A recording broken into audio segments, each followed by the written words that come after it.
orang sangat terpukul setelah kepergian Loli. Kepergian Loli benar-benar membuat semua orang begitu menyakitkan karena Loli adalah anak yang disayang di diantara dua cinta. Dania selalu menangis histeris. Dania belum siap kehilangan Loli. Dania merasa dirinya selama ini tidak bisa menjadi ibu yang baik untuk Loli. Dania selalu berbohong kepada Loli siapa ayah kandung Loli sebenarnya karena Dania belum pernah jujur sampai saat ini. Dania hanya mengatakan bahwa Julian adalah ayah biologis dari Loli. Padahal ternyata Dania berbohong. Ayah Loli sebenarnya adalah Romi. Tapi Dania tidak pernah memberitahukan kepada Loli siapa ayah kandungnya. Sehingga sampai Loli mengembuskan napas terakhirnya pun Loli tidak mengetahui siapa papa Loli sebenarnya. Sedangkan di pemakaman Dania selalu menangis. Dania selalu menangis histeris atas kepergian Loli. Dania benar-benar tidak terima kepergian Loli. Dania di sini merasakan hidupnya lebih menderita lagi.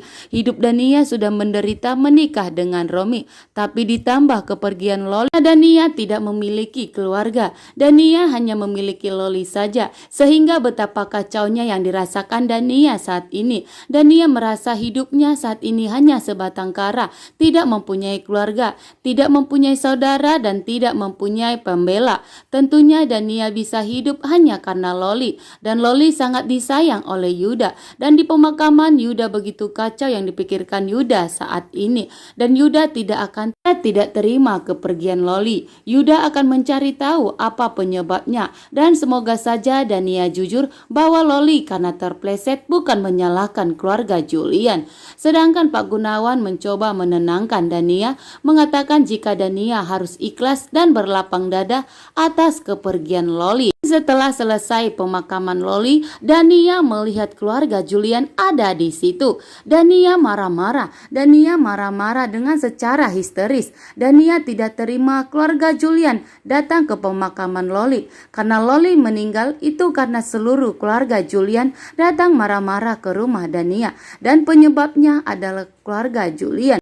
Yuda melihat Dania marah-marah kepada keluarga Julian dan mengatakan jika penyebabnya adalah keluarga Julian. Tentunya di sini Yuda bakalan percaya dengan omelan atau marahan dari Dania. Maka Yuda akan semakin nekat untuk menghancurkan rumah tangga Safira dan Julian. Tapi Julian menegaskan kepada Dania bahwa ini bukanlah kesalahan keluarga saya. Julian menyalahkan Dania. Kamulah yang telah berbohong selama ini. Berulang kali saya menanyakan kepada kamu agar kamu jujur siapa ayah kandung Loli. Tapi Dania tidak pernah mau jujur. Dania malah kekeh mengatakan bahwa Julianlah ayah kandung dari Loli.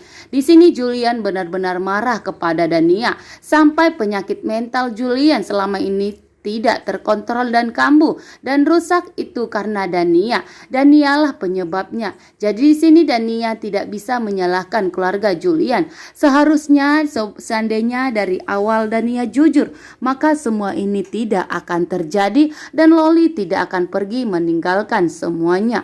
Karena Dania sudah berbohong kepada keluarga Julian. Jadi pantas keluarga Julian datang marah-marah kepada Dania dan Romi untuk melabrak Dania atas kebohongannya selama ini yang mengakibatkan rumah tangga Safira dan Julian hampir diambang kehancuran dan diambang perceraian. Itu semua karena Dania.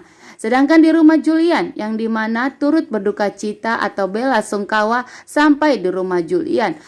Tentunya Tante Wulan yang melihat itu. Tante Wulan sangat kecewa dan marah. Tante Wulan tidak terima bela sungkawanya sampai di rumah Julian. Tante Wulan semakin kacau. Tante Wulan akan meminta cerai kepada Romi dan akan segera menceraikan Romi. Tante Wulan tidak terima.